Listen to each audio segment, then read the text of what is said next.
Hello friends, welcome back to my channel stock market wave. I am CMA and CS Savita Bhakar. जैसे कि कल हमने discuss किया था कि निफ्टी और बैंक निफ्टी दोनों ने ही एक इम्पॉर्टेंट ट्रेंड लाइन का फॉर्मेशन किया है और हायर प्रोबेबिलिटी है कि उस ट्रेंड लाइन का सपोर्ट लेकर निफ्टी और बैंक निफ्टी दोनों ही हमें ऊपर की तरफ एक मूवमेंट दिखाए। तो यस, निफ्टी और बैंक निफ्टी ने आज उस ट्रेंड लाइन का सपोर्ट लिया और ऊपर की तरफ निफ्टी और बैंक निफ्टी दोनों में ही हमारे सेकेंड टारगेट को अचीव किया। सेकेंड टारगेट को अचीव करने के बाद बायर्स को ट्रैप किया, ऑप्शन बायर्स को, और एक डाउनवर्ड मूवमेंट दिखाई और हमारे पी की तरफ भी हमारे फर्स्ट टारगेट को अचीव किया। डिस्कस करेंगे कि निफ्टी, बैंक निफ्टी और सेंसेक्स कल कैसे कामकाज कर सकते हैं। उससे पहले डिस्कस कर लेते हैं कि आज की इम्पोर्टेंट न्यूज़ क्या रही। बात कर लेते हैं इम्पोर्टेंट न्यूज़ की। तो आज की जो सबसे पहले इम्पोर्टेंट न्यूज़ रही है वो है FIIs की कंटिन्यूस सेलिंग। अगर हम बात करिए 2025 की, तो FIIs ने जो टोटल सेल करी है वो है 1,55 lakh equity from August to December. हालांकि दिसंबर के लास्ट वीक में डे 17 दिसंबर, 18 एंड 19 दिसंबर को हमें कुछ बाइंग नज़र आई, बट अगर हम मंडे और ट्यूसडे की बात करें तो फिर से सेलिंग नज़र आई। और इसका जो मेजर रीज़न रहा है वो रहा है 50% tariff from US and rupees का वीक होना। बात कर लेते हैं सेकेंड इंपॉर्टेंट न्यूज़ की। तो आज भी रुपीज़ में वीकनेस नज़र आई।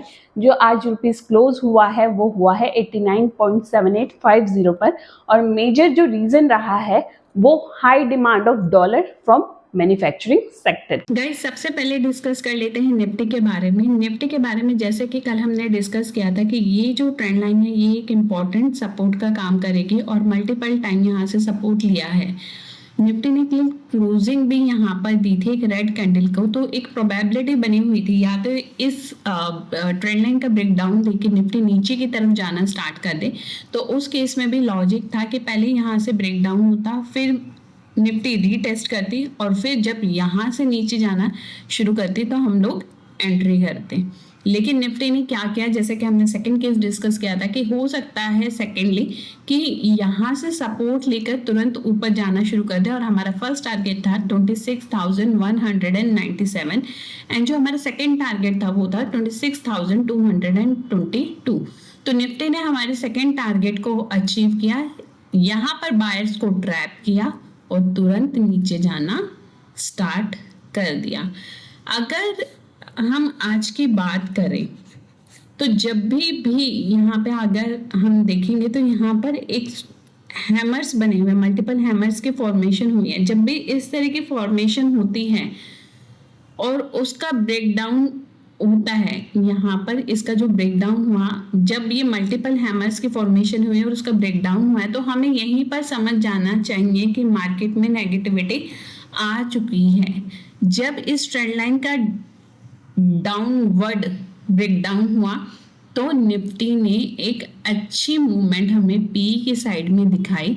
ऑब्वियसली यहाँ पर ट्रेंड लाइन मौजूद थी, तो एक बार में चाहे सेंसेक्स हो, निफ्टी हो या फिर बैंक निफ्टी हो, तोड़ना पॉसिबल नहीं है। यहाँ पर एक सपोर्ट लेके रिट्रेचमेंट ली और यहाँ से फिर एक डाउनवर्ड मूवमेंट दिखाई और पी की साइड में हमारा जो फर्स्ट टारगेट था उसको अचीव किया। बात कर लेते हैं कल निफ्टी कैसे कामकाज कर सकती हैं।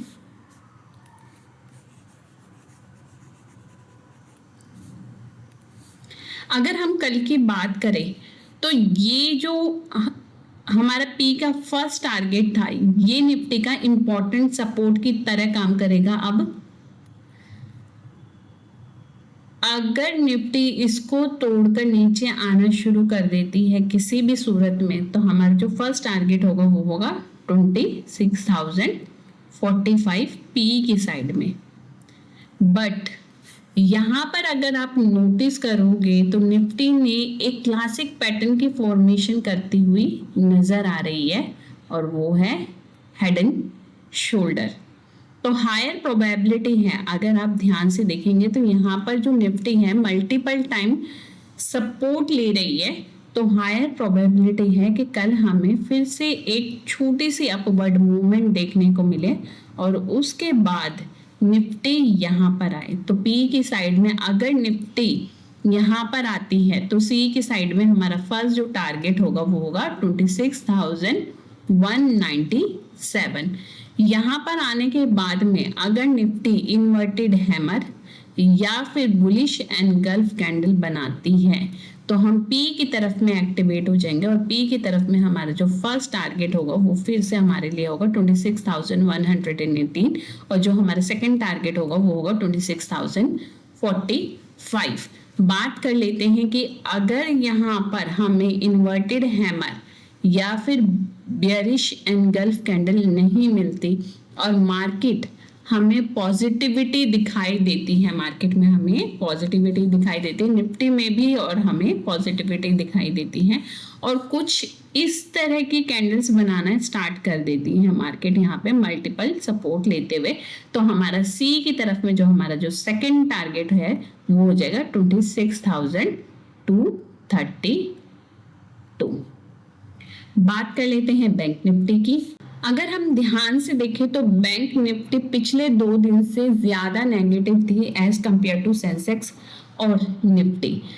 पिछले 2 डेज से बैंक निफ्टी कंसिस्टेंटली एक रेंज में टाइम स्पेंड कर रही थी 59,135 से लेकर 59,415 तक।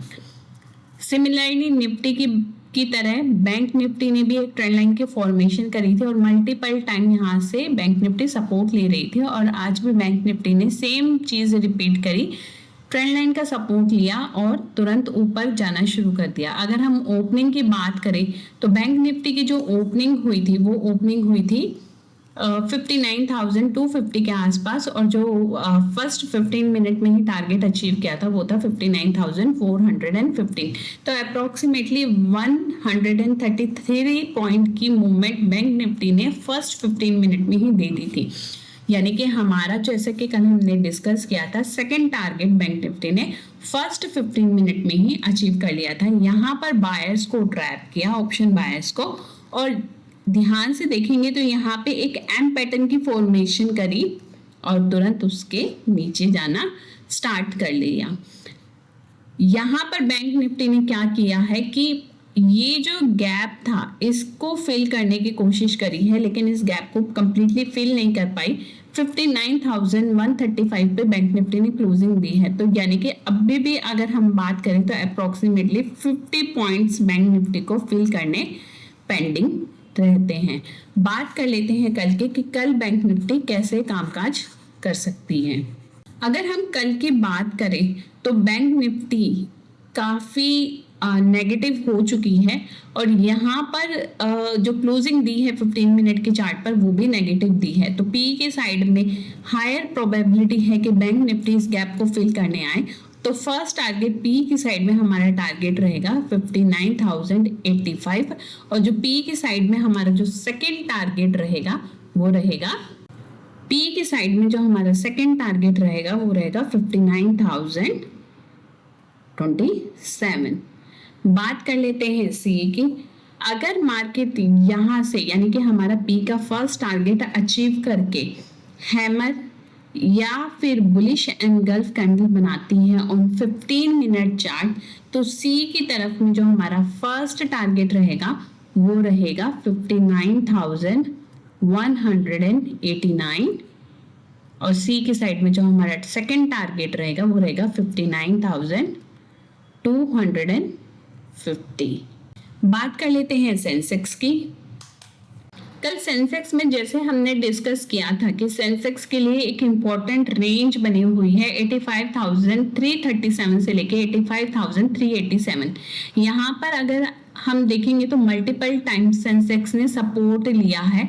तो यहाँ भी कल जैसे कि हमने डिस्कस किया था कि हायर प्रोबेबिलिटी है कि एक तो ये ट्रेंड लाइन और सेकंड हमारा जो इम्पोर्टेंट सपोर्ट है ये जोन, यानी कि जो जोन है 85,337 से लेके 85,387 का जो जोन है ये हमारे लिए इम्पोर्टेंट है।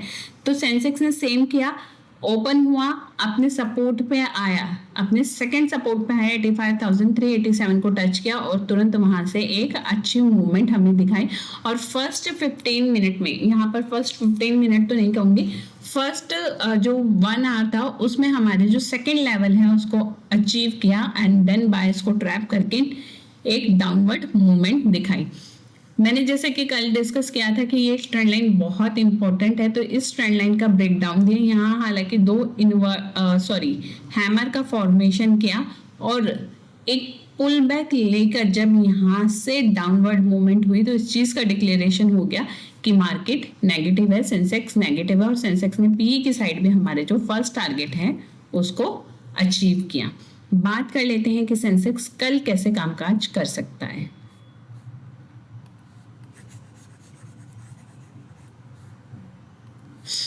अगर हम कल की बात करें तो यहाँ पर एक इम्पॉर्टेंट सपोर्ट लेते हुए सेंसेक्स ने क्लोज किया है निफ्टी की तरह। तो निफ्टी की तरह अगर हम सेंसेक्स की बात करें तो सेंसेक्स ने भी एक क्लासिक पैटर्न की फॉर्मेशन करी है which is head and shoulder. तो हायर प्रोबेबिलिटी है यहाँ से हमें एक पुल बैक मिले, और अगर यहाँ से एक पुल बैक मिलता है तो सी की तरफ हमारा जो फर्स्ट टारगेट होगा वो होगा 85,601, और हो सकता है कि हमें यहाँ पे निफ्टी की तरह एक बेयरिश कैंडल देखने को मिले, या तो वो इन्वर्टेड हैमर हो या फिर एक नेगेटिव इनसाइड कैंडल हो या फिर एक हमें नेगेटिव एनगल्फ कैंडल हो। तो हमारा जो उस वक्त हम पी के लिए एक्टिवेट हो जाएंगे और पी की तरफ में हमारा फर्स्ट टारगेट होगा 85,337। अगर सेंसेक्स इसका ब्रेकडाउन देता है तो पी की तरफ में हमारा जो सेकंड टारगेट होगा वो होगा 85,145। लेकिन अगर सेंसेक्स यहाँ पर कोई नेगेटिव कैंडल का फॉर्मेशन नहीं करता है तो हम पी की तरफ एक्टिवेट नहीं होंगे, हम वेट करेंगे ब्रेकआउट का, और हमारा सी की तरफ में जो सेकंड टारगेट हो जाएगा उस केस में वो हो जाएगा 85,703। गाइस, अगर आपको हमारी वीडियो पसंद आई हो और एनालिसिस से आपकी ट्रेडिंग में हेल्प मिली हो तो प्लीज वीडियो को लाइक जरूर कीजिए और चैनल को सब्सक्राइब जरूर कीजिए ताकि हम आपके लिए ऐसी वीडियो लाते रहें।